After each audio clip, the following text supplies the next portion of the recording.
नमस्ते दोस्तों। मैं हूं रोहित। क्या आप जादू में यकीन रखते हैं? मैं उस जादू की बात नहीं कर रहा जो आप मंच पर देखते हैं, जहां कबूतर गायब हो जाते हैं या ताश के पत्ते बदल जाते हैं। मैं उस जादू की बात कर रहा हूं जो आप हर रोज करते हैं, हर पल करते हैं। वह जादू है किसी और के दिमाग में घुसना। सोचिए, जब आप घर पहुंचते हैं और अपनी पत्नी या पति का चेहरा देखते हैं तो बिना एक शब्द सुने आप जान जाते हैं कि उनका दिन कैसा था। जब आप अपने बॉस की आवाज फोन पर सुनते हैं तो आप तुरंत अंदाजा लगा लेते हैं कि कोई बुरी खबर आने वाली है। हमें लगता है कि हमारे पास एक छठा सेंस है, एक ऐसी शक्ति जिससे हम बिना कहे दूसरों के दिल और दिमाग का हाल जान लेते हैं। हमें गर्व होता है कि हम पीपल रीडर हैं, लेकिन यूनिवर्सिटी ऑफ शिकागो के मशहूर साइकोलॉजिस्ट निकोलस एप्ले कहते हैं कि यह हमारी सबसे बड़ी गलतफहमी है। आज हम जिस किताब की गहराई में उतरने जा रहे हैं उसका नाम है माइंड वॉइस। ये किताब एक चेतावनी है। यह बताती है कि जिसे हम अपनी समझदारी मानते हैं वह असल में हमारा अहंकार है, और यही अहंकार हमारे रिश्तों, हमारे करियर और हमारी खुशी को दीमक की तरह खा रहा है। अगले 1 घंटे में हम आपके दिमाग की वायरिंग को खोलकर देखेंगे। हम जानेंगे कि हम गलतियां क्यों करते हैं। हम जानेंगे कि क्यों हम उन लोगों से सबसे ज्यादा लड़ते, माफ कीजिए, झगड़ते हैं जिन्हें हम सबसे ज्यादा प्यार करते हैं। तो अपनी कुर्सी की पेटी बांध लीजिए। यह सफर आपके सोचने का तरीका हमेशा के लिए बदलने वाला है। Chapter 1, the illusion of insight. क्या हम सच में जानते हैं? दोस्तों, कहानी की शुरुआत होती है एक बहुत ही दिलचस्प सवाल से। हम दूसरों को समझने में इतने बुरे क्यों हैं? इसका जवाब हमारे विकास यानी एवोल्यूशन में छिपा है। इंसान एक सामाजिक प्राणी है। हमारे पूर्वजों के पास शेर जैसे नाखून नहीं थे, ना ही चीते जैसी रफ्तार। उनके पास एक ही ताकत थी, एक दूसरे का साथ। जिंदा रहने के लिए उन्हें यह जानना जरूरी था कि सामने वाला दोस्त है या दुश्मन। इसलिए हमारा दिमाग एक्यूरेसी यानी सटीकता के लिए नहीं बना है। हमारा दिमाग स्पीड यानी रफ्तार के लिए बना है। जब आप किसी अजनबी को देखते हैं तो आपका दिमाग 1 सेकंड के 10वें हिस्से में यह फैसला कर लेता है यह भरोसेमंद है या यह खतरनाक है। इसे हम गट फीलिंग कहते हैं। लेकिन समस्या यह है कि आधुनिक दुनिया जंगलों से बहुत अलग है। यहाँ चीजें इतनी सरल नहीं हैं। लेखक निकोलस एप्ली इसे द इल्यूजन ऑफ इनसाइट कहते हैं, यानी समझ का भ्रम। चलिए इसे एक उदाहरण से समझते हैं जो हम सबकी जिंदगी में होता है। मान लीजिए आप अपनी कार चला रहे हैं, आपको ऑफिस के लिए देर हो रही है। तभी अचानक एक दूसरी कार बहुत तेजी से आती है और आपका रास्ता काटते हुए आगे निकल जाती है। उस वक्त आपके दिमाग में सबसे पहला विचार क्या आता है? क्या बेवकूफ इंसान है, इसे कार चलानी नहीं आती, ये कितना स्वार्थी है, जरूर यह कोई बुरा आदमी होगा। ध्यान दीजिए, आपने उस इंसान का चेहरा नहीं देखा, आपने उससे बात नहीं की, फिर भी आपने उसके पूरे चरित्र यानी कैरेक्टर का फैसला सुना दिया। अब जरा सीन को पलटते हैं। अगले दिन आप उसी रास्ते पर हैं, लेकिन आज आपको हकीकत में बहुत देर हो गई है। शायद आपकी कोई बहुत जरूरी मीटिंग है या घर पर कोई बीमार है। आप जल्दी में हैं और गलती से आप किसी और की कार का रास्ता काट देते हैं। अब आप क्या सोचेंगे? क्या आप सोचेंगे कि मैं एक बुरा इंसान हूं, मैं एक बेवकूफ हूं? नहीं, बिल्कुल नहीं। आप कहेंगे आज हालात खराब हैं, आज मेरी मजबूरी है, सूरज आंखों में आ गया था इसलिए मुझे दूसरी कार दिखी नहीं। देख रहे हैं फर्क? जब दूसरे गलती करते हैं तो हम कहते हैं कि वो इंसान ही खराब है, लेकिन जब हम गलती करते हैं तो हम कहते हैं कि हालात खराब थे। साइकोलॉजी की दुनिया में इसे फंडामेंटल एट्रीब्यूशन एरर कहा जाता है। यह एक भारी शब्द है, लेकिन इसका मतलब बहुत गहरा है। हम दूसरों के व्यवहार को देखकर उनके दिल को जज करते हैं, लेकिन हम उस स्थिति यानी सिचुएशन को नजरअंदाज कर देते हैं जिसमें वो फंसे हैं। रियल लाइफ इम्प्लीमेंटेशन, असल जिंदगी में क्या करें? तो दोस्तों, इस भ्रम को कैसे तोड़ें? कल से एक नया नियम बनाएं। जब भी आपको किसी पर गुस्सा आए या जब भी आपको लगे कि कोई बेवकूफ है तो एक पल के लिए रुकें। खुद से एक सवाल पूछें, अगर मैं इसकी जगह होता तो क्या मैं भी यही करता? हो सकता है कि जो सहकर्मी यानी कॉलीग आपको ईमेल का जवाब नहीं दे रहा वो आलसी ना हो सकता है कि उस पर काम का बहुत ज्यादा दबाव हो सकता है कि आपका पार्टनर जो आज खामोश है वो आपसे नाराज ना हो सकता है कि उसके सिर में दर्द हो। अपनी गट फीलिंग पर शक करना सीखें, क्योंकि जो आपको सच लग रहा है वो अक्सर सिर्फ आपके दिमाग की एक कहानी होती है। Chapter 2, the curse of knowledge, ज्ञान का श्राप। अब हम एक बहुत ही शानदार एक्सपेरिमेंट की बात करेंगे। इसे स्टैनफोर्ड यूनिवर्सिटी की एक छात्रा एलिजाबेथ न्यूटन ने 1990 में किया था। इस प्रयोग का नाम था दी टैपिंग स्टडी। एलिजाबेथ ने लोगों को दो समूहों में बांटा। पहले समूह को कहा गया टैपर्स और दूसरे को लिसनर। टैपर्स का काम था कि वो टेबल पर उंगली से थपथपाकर एक मशहूर गाना बजाए, जैसे कि हैप्पी बर्थडे टू यू या कोई और प्रसिद्ध धुन, और लिसनर्स का काम था कि वो सिर्फ उस थप-थप की आवाज को सुनकर गाने का नाम बताएं। प्रयोग शुरू होने से पहले टैपर्स से पूछा गया, आपको क्या लगता है कितने प्रतिशत लोग सही गाना पहचान लेंगे? टैपर्स को पूरा भरोसा था। उन्होंने कहा, कम से कम 50% लोग तो पहचान ही लेंगे, धुन बहुत साफ है। लेकिन जब नतीजा आया तो सब हैरान रह गए। जानते हैं कितने लोगों ने सही गाना पहचाना? सिर्फ 2.5%। जी हाँ, 50% नहीं, सिर्फ 2.5%। ऐसा क्यों हुआ? यह इतना विशाल अंतर क्यों?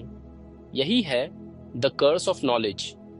जब टैपर टेबल पर उंगली बजा रहा था तो उसके दिमाग में वो गाना बज रहा था। वो अपनी उंगली की ताल के साथ साथ अपने दिमाग में हैप्पी बर्थडे टू यू सुन रहा था। उसके लिए वो धुन एकदम साफ थी, लेकिन सुनने वाले के पास वो संगीत नहीं था, उसके पास वो ज्ञान नहीं था। उसे सिर्फ खट खट खट की अजीब आवाजें सुनाई दे रही थीं। उसे वो मोर्स कोड जैसा लग रहा था। दोस्तों, यह प्रयोग हमारी जिंदगी की कहानी है। जब हम किसी को ईमेल लिखते हैं या व्हाट्सएप पर मैसेज भेजते हैं तो हमारे दिमाग में एक टोन होती है। हम शायद मजाक कर रहे होते हैं या हम शायद प्यार से बोल रहे होते हैं। हमें लगता है कि हमारा संदेश एकदम साफ है क्योंकि हमारे दिमाग में वो संगीत बज रहा है, लेकिन पढ़ने वाले के पास वो संगीत नहीं है। उसके पास सिर्फ रूखे शब्द हैं, खट खट खट। वो आपके मजाक को ताश समझ सकता है, वो आपकी सलाह को आलोचना समझ सकता है, और यहीं से गलतफहमियां जन्म लेती हैं। लेखक कहते हैं कि हम यह भूल जाते हैं कि दुनिया वैसी नहीं दिखती जैसी हमें दिखती है। हम अपनी जानकारी को दूसरों पर थोप देते हैं।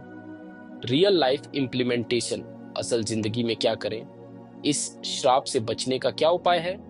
सबसे पहले यह मानकर चलें कि सामने वाला आपके मन की बात नहीं जानता। जब भी आप कोई इंस्ट्रक्शन दें या कोई महत्वपूर्ण बात कहें तो उसे बहुत विस्तार से समझाएं। यह मत सोचिए कि यह तो जाहिर है, इट्स ऑब्वियस। कुछ भी जाहिर नहीं होता। और सबसे जरूरी बात, अस्पष्टता यानी एम्बिग्विटी से बचें। अगर कोई बात बहुत जरूरी है तो उसे लिखकर नहीं, बोलकर बताएं। अपनी आवाज का इस्तेमाल करें ताकि सामने वाला आपके शब्दों के पीछे छुपी भावना को सुन सके, आपके दिमाग का संगीत उन तक पहुंच सके। Chapter 3, the spotlight effect. क्या सब आपको देख रहे हैं? अब चलते हैं उस डर की तरफ जो हम सबको सताता है। लोग क्या कहेंगे? हम अक्सर यह सोचकर अपनी जिंदगी जीते हैं कि पूरी दुनिया की नजर हम पर है।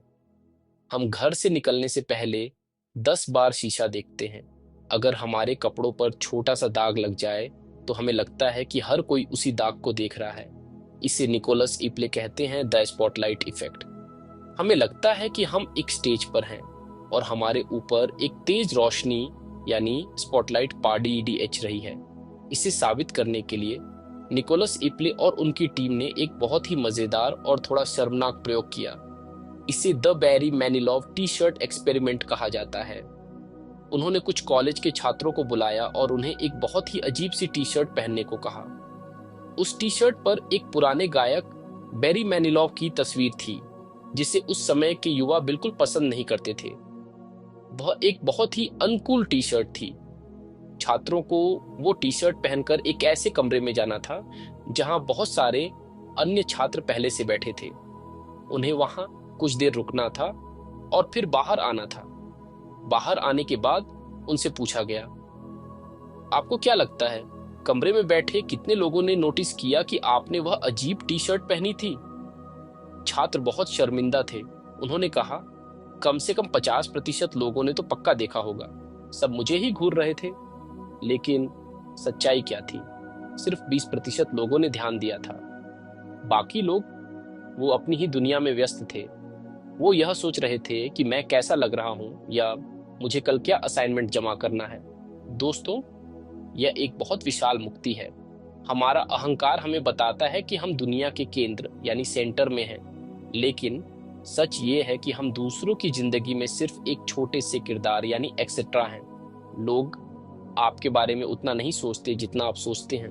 जब आप मीटिंग में कोई गलत शब्द बोल देते हैं तो आपको लगता है कि सब उसे याद रखेंगे, लेकिन शाम तक सब भूल चुके होते हैं। जब आप किसी पार्टी में अकेले खड़े होते हैं तो आपको लगता है कि सब आपको लोनर समझ रहे हैं, लेकिन सच ये है कि किसी ने नोटिस भी नहीं किया।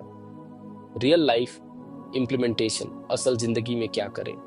इस स्पॉटलाइट इफेक्ट को अपनी ताकत बनाएं। अपनी शर्म को त्याग दें। वो काम करें जो आप हमेशा से करना चाहते थे, लेकिन लोग क्या कहेंगे के डर से नहीं कर पाए। नाचना चाहते हैं, नाचिए। सवाल पूछना चाहते हैं, पूछिए। अगर आपसे गलती हो भी गई तो याद रखिए, लोगों की याददाश्त बहुत कमजोर होती है। वो अपनी ही समस्याओं में उलझे हुए हैं। उनके पास आपकी गलतियों को याद रखने का समय नहीं है। यह एहसास आपको एक बहुत गहरी शांति देगा। आप दूसरों के लिए नहीं, अपने लिए जीना शुरू करेंगे। Mid point summary. तो दोस्तों, अब तक हमने देखा कि हमारा दिमाग हमें कैसे धोखा देता है। 1. The illusion of insight. हमें लगता है कि हम एक नजर में लोगों को पहचान लेते हैं, लेकिन हम अक्सर सिर्फ हालात को नजरअंदाज करके इंसान को दोष देते हैं। 2. The curse of knowledge. हमें लगता है कि जो हमारे दिमाग में है वो सबको पता है, लेकिन हमारा संगीत दूसरों को सुनाई नहीं देता। 3. The spotlight effect. हमें लगता है कि दुनिया हमें देख रही है, जबकि दुनिया खुद में व्यस्त है, लेकिन सफर अब भी खत्म नहीं हुआ है। ये तो सिर्फ बीमारियां थीं, अब हमें इलाज की तरफ बढ़ना है। अगले भाग में हम जानेंगे डीह्यूमनाइजेशन के बारे में, कि कैसे हम दूसरों को इंसान मानना बंद कर देते हैं। हम जानेंगे बॉडी लैंग्वेज का वो सच जो आपको चौंका देगा। और सबसे जरूरी, हम जानेंगे वह एकमात्र तरीका जिससे आप सच में माइंड वाइज बन सकते हैं। एक ऐसा तरीका जो किसी जादू से कम नहीं है। Chapter 4, dehumanisation. हम और वे। पहले भाग में हमने जाना कि हमारा दिमाग हमें कैसे धोखा देता है। हमने इनसाइड के भ्रम और स्पॉटलाइट इफेक्ट के डर को समझा, लेकिन अभी तो हमने सिर्फ सतह को छुआ है। अब हम उस गहरे पानी में उतरने वाले हैं जहां हमारे रिश्तों की सबसे भयानक गलतियां होती हैं। अब हम जानेंगे कि क्यों हम दूसरों को, भले ही हम उनसे कितना भी प्यार क्यों न करें, कभी कभी इंसान समझना भूल जाते हैं। और आखिर में मैं आपको वो चाबी दूंगा जो किसी भी इंसान के दिमाग का ताला खोल सकती है। तो चलिए सफर को आगे बढ़ाते हैं। दोस्तों, क्या आपने कभी गौर किया है कि हम खुद को कितना जटिल यानी कॉम्प्लेक्स मानते हैं?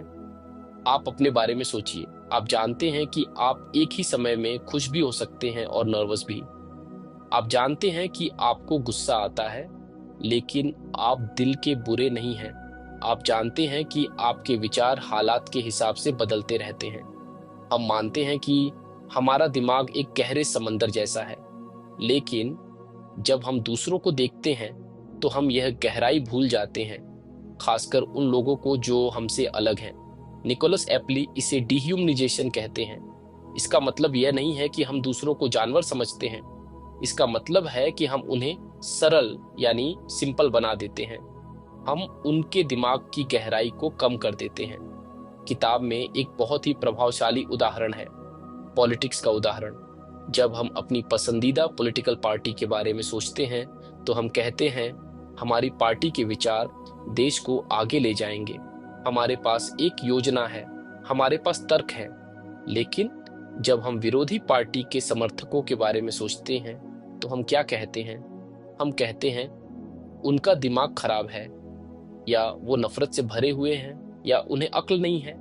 हम ये मानने को तैयार ही नहीं होते कि विरोधी इंसान भी देश का भला चाहता होगा, बस उसका रास्ता अलग है। हम उसे एक कार्टून कैरेक्टर बना देते हैं जिसका सिर्फ एक ही मकसद है, बुराई करना। इसे स्टीरियोटाइपिंग कहते हैं। यह एक मानसिक शॉर्टकट है। अरे ये तो अकाउंटेंट है, ये बोरिंग ही होगा। ये तो गरीब है, इसे क्या पता कि खुशी क्या होती है। यह तो अमीर है, इसे दर्द का एहसास नहीं होगा। लेखक कहते हैं कि जब हम लोगों को ग्रुप्स में डाल देते हैं तो हम उनकी असलियत देखना बंद कर देते हैं। हम उनकी आंखों में नहीं देखते, हम बस उस लेबल को देखते हैं जो हमने उनके माथे पर चिपका दिया है। ये डिह्यूमनाइजेशन हमारे रिश्तों में जहर घोल देता है। जब आपका अपने पार्टनर से विवाद होता है तो आप सोचते हैं ये मुझे समझती ही नहीं है, या ये जानबूझकर ऐसा कर रहा है। आप यह भूल जाते हैं कि उस वक्त उनके मन में भी डर हो सकता है, या वो भी आहत हो सकते हैं। रियल लाइफ इम्प्लीमेंटेशन, असल जिंदगी में क्या करें? तो दोस्तों, इस आदत को कैसे बदलें? अगली बार जब आप किसी अजनबी से मिलें, चाहे वो आपका कैब ड्राइवर हो, वेटर हो, या ऑफिस का कोई नया कर्मचारी, तो एक पल के लिए रुके, खुद को याद दिलाएं, इसका दिमाग भी उतना ही गहरा है जितना मेरा है। इसके पास भी यादों का खजाना है, सपने हैं और डर हैं, बिल्कुल मेरी तरह। जब आप किसी से बात करें तो स्टीरियोटाइप्स के चश्मे को उतार फेंके। यह मत सोचिए कि यह तो ऐसा ही होगा। जिज्ञासा यानी क्यूरियोसिटी के साथ बात करें। जैसे ही आप दूसरों को पूरा इंसान मानना शुरू करेंगे, आप पाएंगे कि आपका गुस्सा पिघल रहा है और उसकी जगह समझदारी ले रही है। Chapter 5, the body language. Myth, आंखें भी धोखा देती हैं। अब आते हैं उस विषय पर जिस पर दुनिया भर में हजारों किताबें लिखी गई हैं, बॉडी लैंग्वेज। हमें बचपन से सिखाया गया है चेहरा मन का आईना होता है। शब्द झूठ बोल सकते हैं लेकिन शरीर नहीं। हमें लगता है कि अगर हम ध्यान से देखें तो हम जासूस की तरह पता लगा सकते हैं कि कौन झूठ बोल रहा है और कौन सच। लेकिन निकोलस इप्ले कहते हैं, सावधान, यह एक और विशाल वहम है। विज्ञान कहता है कि हम चेहरे के हाव भाव पढ़ने में उतने माहिर नहीं हैं जितना हम सोचते हैं। चलिए एक सबूत देखते हैं। 2012 में शोधकर्ताओं ने एक प्रयोग किया। उन्होंने लोगों को मशहूर टेनिस खिलाड़ी सेरेना विलियम्स की एक तस्वीर दिखाई। तस्वीर में सेरेना का चेहरा लाल था, उनकी आंखें भींची हुई थीं, उनका मुंह खुला हुआ था जैसे वो चिल्ला रही हों, उनकी मुट्ठी कसकर बंद थी। लोगों से पूछा गया, आप बताइए सेरेना क्या महसूस कर रही हैं? ज्यादातर लोगों ने कहा ये बहुत गुस्से में है, या ये बहुत गहरे दर्द में है। लेकिन जब पूरी तस्वीर दिखाई गई तो हकीकत सामने आई। सेरेना दर्द में नहीं थी, वो गुस्सा भी नहीं थी। वो अभी अभी एक बहुत ही मुश्किल मैच जीती थी और वो अपनी जीत का जश्न मना रही थी। वो खुशी से चिल्ला रही थी। दोस्तों, बिना संदर्भ यानी कॉन्टेक्स्ट के दर्द और खुशी का चेहरा बिल्कुल एक जैसा लग सकता है। हम अक्सर माइक्रो एक्सप्रेशन को पढ़ने की कोशिश करते हैं। अगर कोई बात करते वक्त अपनी नाक खुजा ले तो हम सोचते हैं जरूर यह झूठ बोल रहा है, लेकिन हो सकता है कि उसकी नाक में सचमुच खुजली हो रही हो। लेखक कहते हैं कि हम बहुत जल्दी निष्कर्ष यानी कंक्लूजन पर कूद जाते हैं। हम सोचते हैं कि हम सामने वाले की खामोशी का मतलब जानते हैं। अगर आपका पार्टनर शाम को घर आकर चुपचाप बैठ जाए तो आप सोचते हैं जरूर यह मुझसे नाराज है, जबकि हो सकता है कि वो बस थका हुआ हो और उसे शांति चाहिए हो। द टेक अवे, सबक बहुत साफ है। अपने अंदर के जासूस को शांत करें। सिर्फ आंखों और चेहरे के भरोसे न रहें, क्योंकि आंखें भी झूठ बोल सकती हैं और चेहरा भी धोखा दे सकता है। हकीकत यह है कि हमारे पास दूसरों के दिमाग का एक्सरे नहीं है, और जब हम अनुमान लगाते हैं तो हम अक्सर गलत होते हैं। Chapter 6, the solution, perspective getting, असली समाधान। तो दोस्तों, अब हम इस किताब के सबसे महत्वपूर्ण हिस्से पर आ गए हैं। हमने देखा कि हमारी गट फीलिंग गलत हो सकती है। हमने देखा कि हम स्टीरियोटाइप्स में फंस जाते हैं। हमने देखा कि बॉडी लैंग्वेज भी भरोसेमंद नहीं है। तो फिर सही रास्ता क्या है? हम दूसरों को सच में कैसे समझें? हमेशा से हमें एक सलाह दी जाती रही है, put your self in their shoes, यानी खुद को उनकी जगह रखकर देखो। इसे पर्सपेक्टिव टेकिंग कहते हैं। लेकिन निकोलस एप्ले कहते हैं कि यह सलाह पूरी तरह सही नहीं है। क्यों? क्योंकि जब आप खुद को दूसरे की जगह रखते हैं, तब भी आप खुद को ही देख रहे होते हैं। आप ये नहीं सोच रहे होते कि वो क्या महसूस कर रहा है। आप ये सोच रहे होते हैं कि अगर मैं वहां होता तो मैं क्या करता। और आप और वो इंसान दो अलग अलग लोग हैं। आपके संस्कार अलग हैं, आपके अनुभव अलग हैं, तो आपका अंदाजा गलत होना तय है। तो सही तरीका क्या है? लेखक एक नया शब्द देते हैं, पर्सपेक्टिव गेटिंग। फर्क समझिए। पर्सपेक्टिव टेकिंग का मतलब है अनुमान लगाना, गैसिंग। पर्सपेक्टिव गेटिंग का मतलब है पूछना, आस्किंग। जी हाँ, इतना सरल। दूसरों के दिमाग में झांकने की कोशिश करने के बजाय उनसे कहिए कि वो अपना दिमाग आपके सामने खोल दें। लेकिन समस्या यह है कि हम पूछने से डरते हैं। हमें लगता है कि अगर हम पूछेंगे तो हम कमजोर दिखेंगे, या हमें लगता है कि अगर हमारे बीच प्यार है तो उसे बिना कहे मेरी बात समझनी चाहिए। यह बिना कहे समझने की उम्मीद ने अनगिनत रिश्तों का गला घोंटा है। लेखक कहते हैं, डोंट गेस, आस्क। अगर आपको नहीं पता कि आपका क्लाइंट क्या चाहता है, तो मीटिंग के बाद कयास मत लगाइए, सीधे पूछिए। अगर आपको नहीं पता कि आपका दोस्त क्यों उदास है, तो जासूस मत बनिए, पूछिए। रियल लाइफ इंप्लीमेंटेशन, आज से ही बदलाव लाएं। इसे लागू करने का एक बहुत ही सुंदर तरीका है। अगली बार जब आप किसी मुश्किल बातचीत में हो, तो अपनी तरफ से कहानी बनाने के बजाय एक विनम्र सवाल पूछे। ऐसा कहें, मुझे लग रहा है कि हम दोनों अलग अलग बातें सोच रहे हैं। मैं कयास नहीं लगाना चाहता। क्या आप मुझे समझा सकते हैं कि आपके नजरिए से यह बात कैसी लग रही है? या अपने पार्टनर से कहें, मैं तुम्हें समझना चाहता हूं, लेकिन मुझे डर है कि मैं गलत मतलब ना निकाल लूं। प्लीज मुझे बताओ कि तुम्हारे मन में क्या चल रहा है। जब आप इतनी ईमानदारी से पूछते हैं, तो सामने वाला सुरक्षा महसूस करता है। वो अपने मन के दरवाजे खोल देता है। यही है पर्सपेक्टिव गेटिंग। अनुमान का त्याग करें और हकीकत को अपनाएं। एट कंक्लूजन, समझदारी का नया सूरज। दोस्तों, माइंडवाइज का यह सफर हमें एक बहुत विशाल सच्चाई से रूबरू कराता है। हम सब अपनी अपनी दुनिया में कैद हैं, लेकिन इस कैद से बाहर निकलने की चाबी हमारे पास ही है। वह चाबी है ह्यूमिलिटी। यह स्वीकार करना कि मैं सब कुछ नहीं जानता। यह स्वीकार करना कि मैं आपका मन नहीं पढ़ सकता। जब हम अपनी अज्ञानता को स्वीकार करते हैं, तभी हम सच में समझदार बनते हैं। तो आज इस किताब को सुनने के बाद मैं आपसे एक छोटा सा वादा चाहता हूँ। आज घर जाने के बाद या कल ऑफिस में अपने किसी करीबी इंसान से एक सवाल पूछिए। उनसे पूछिए, क्या कोई ऐसी बात है जो तुम मुझसे कहना चाहते हो लेकिन अब तक कह नहीं पाए? और फिर खामोश हो जाइए। सिर्फ सुनिए, जज मत कीजिए, जवाब मत सोचिए, बस समझने के लिए सुनिए। आप हैरान रह जाएंगे कि लोग आपको क्या बताएंगे। आप हैरान रह जाएंगे कि आप जिन्हें बरसों से जानते थे, उनके अंदर कितना कुछ नया है। निकोलस एप्ले हमें यही सिखाते हैं। दूसरे